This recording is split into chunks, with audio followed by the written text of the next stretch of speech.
And it's a damn shame what the world going through. Hey, listen, before I get into this video, I ain't got no beef with Oliver Anthony or Eddie. But let's get into the clip. If you're mad at us for interviewing Oliver Anthony, you're being weird and I don't care, and here's why. I get that people have disagreements with some of the lines in the song, but 95% of the song was about class struggle and the plight of the American working class. And 21 million people found themselves identifying with the song. So why, as an American socialist, as someone who believes in class struggle, that there's a struggle going on between the workers and the capitalists, why would I not acknowledge this song and not take the chance to sit down and talk with this guy? Do you guys just not want socialism to be popular? Are you just trying to gatekeep class struggle from any working class people who have different opinions than you? Honestly, this is the kind of mindset that's been holding back the Western left and stopping any kind of Marxist or socialist ideology from taking root here. I've had enough of it. I'm ready for a real working class movement in this country, and I'm excited to talk to Oliver Anthony about it. Let's go. Lord, we got folks in the street, ain't got nothing to eat, and the obese milking welfare.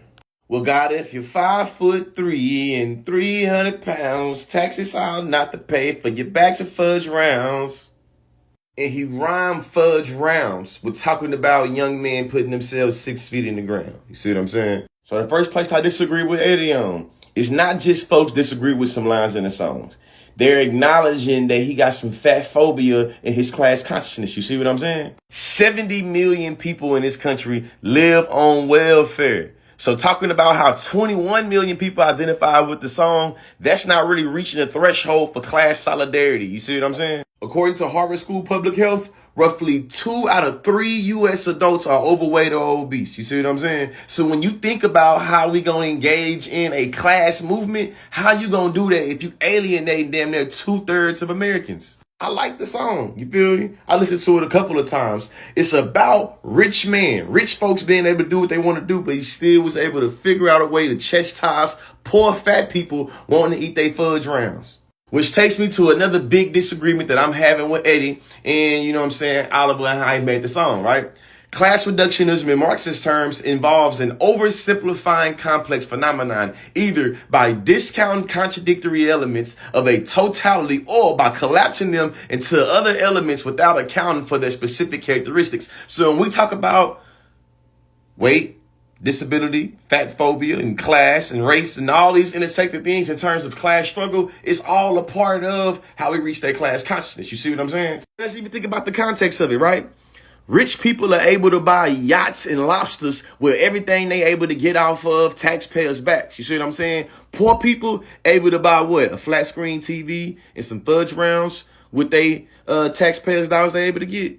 Like the kickbacks and subsidies that corporations get compared to the food stamps or welfare they get is really like far in between. Don't compare. Yeah, 95% of the song about the class struggle. When class solidarity breaks down, it's usually about that 5 or 10% because, hey, listen, man, we agree on class, we agree on race, but you think that fat people shouldn't be able to do X, Y, and Z. That's where it breaks down at, especially when you recognize that majority of the society, or a significant part of our society, I should say, would identify as being obese. And then let's really get into it, though, because, you know, class reductionism, or how Marxists say it, you feel me, reductionist thinking, you see what I'm saying? It usually has contradictions. Because you know who also working all day overtime hours for bullshit pay? Fat people. I don't think I've heard anybody say that Oliver Anthony is perfect, because, you know, he's a human being and none of us are perfect. What we're saying is that this guy is a factory worker and 95% of his song that just went crazy viral is about class struggle, or the plight of the working man. And class struggle isn't something that Marxists made up, right? Class struggle is objective. Class struggle goes on whether we analyze it and realize it or not. If all the Marxists went away tomorrow, there would still be an objective struggle going on between the working class and the capitalists. So the fact that this song has a line about welfare that you might not have liked isn't really the point. The point is that 21 million Americans are loving this song that speaks out against capitalist alienation, working your entire life away in a factory to make somebody else rich, and our corrupt politicians in Washington, D.C., the rich men north of Richmond. And so, yeah, I understand that people didn't like the welfare line or the line about fudge rounds. But this song shows where 21 million working class Americans' heads are at. It shows where their consciousness is, which is super, super close to class consciousness. Marxists in the West need to start thinking strategically and stop thinking moralistically about everything. Alright, that's fine if you don't like the line about welfare. But let's ask ourselves why so many Americans are identifying with this song. Is it just because they have something against fudge rounds? No, it's because they recognize what he's saying about the corruption of our politics is true. And so many working class Americans are spending all day in the factory getting exploited and alienated, and they feel like this guy is speaking to that discontent. And Marxists should recognize this and be there to meet these people with the message of socialism. And that is why we are interviewing this guy, even though a bunch of leftists on Twitter didn't like his line about welfare. Because that's not the point. Start thinking strategically with your brain, not always moralistically with your feelings.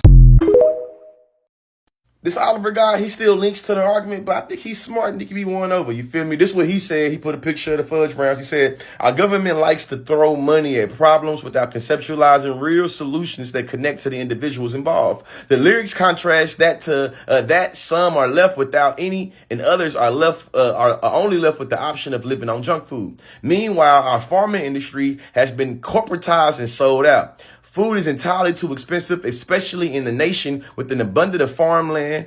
In politics, it's all about keeping people who are dependent on the government dependent.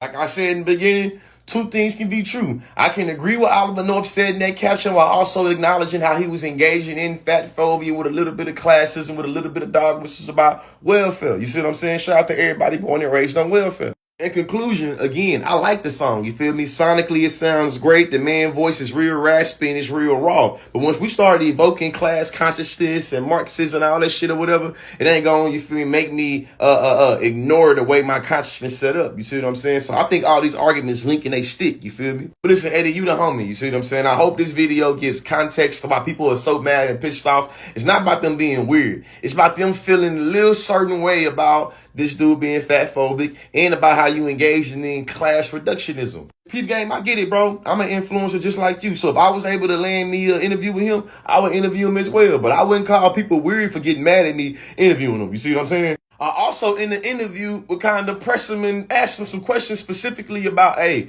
this whole entire song is about rich people and how they able to get over and about power and control.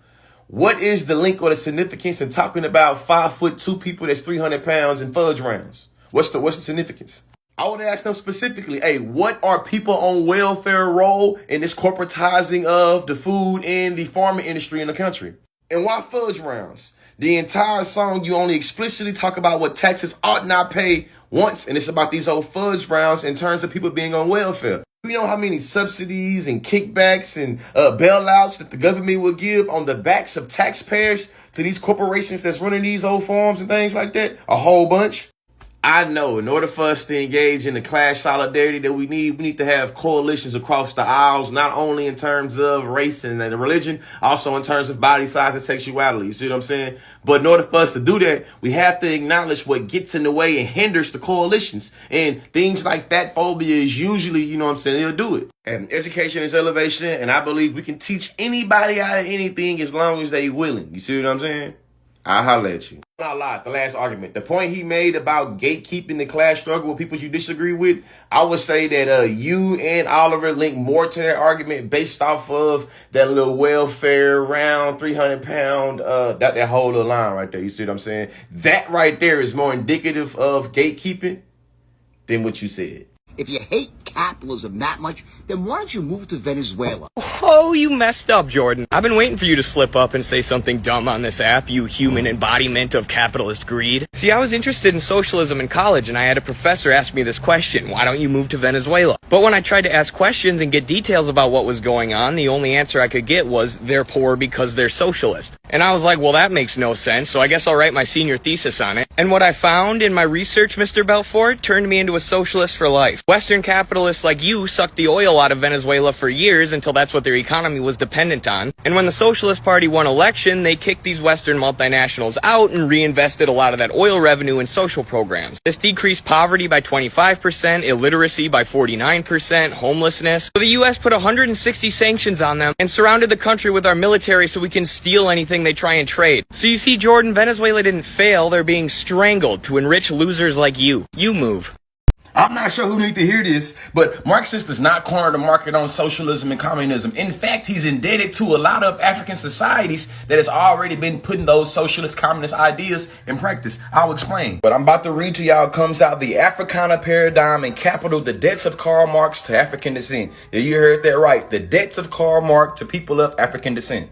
These writings of theorists such as Karl Marx and Lenin were attracted by the notions of social equality, mutual respect, and sharing of labor. These were seen as values that were common in African traditions which predate the writings of Lenin and Marx. Shit, just so we're clear, of all the European founding fathers of modern sociology, Karl Marx is distinguished by the amount and quality of attention that he paid to the people of African descent as a source of historical materialist lessons essential for understanding the class, race, gender struggles going on in the world. In closing, even Karl Marx recognized that slavery was integral to the foundation of capitalism, meaning no capitalism without slavery.